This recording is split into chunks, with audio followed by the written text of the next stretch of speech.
Κυρίες και κύριοι, καλώς ορίσατε στην Αθήνα. Σας παρακαλούμε να παραμείνετε στις θέσεις σας με τις ζώνες ασφαλείας διαμερινές μέγνωσης ή φωτεινή ένδειξη προσταθείτε.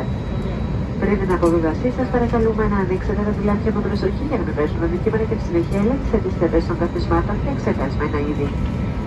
Εάν συνεχίσετε το ταξίδι σας σε άλλη πόλη της Ελλάδας, εκτός από Θεσσαλονίκη, Ηράκλειο, Ρόδο, Χανιά και Εύβοια, Ιωάννινα, Σαντορίνη, Μύκονο, Καβάλα, Ζάκυνθο, Μυτιλήνη, Σάμος, Κιάθο, Χίο και Κο, παρακαλείστε να παραλάβετε όλες τις αποσκευές σας και να περάσετε έλεγχο τελωνίου στο Διεθνή Αερολιμένα Αθηνών Ελευθέρης Βενιζέλος.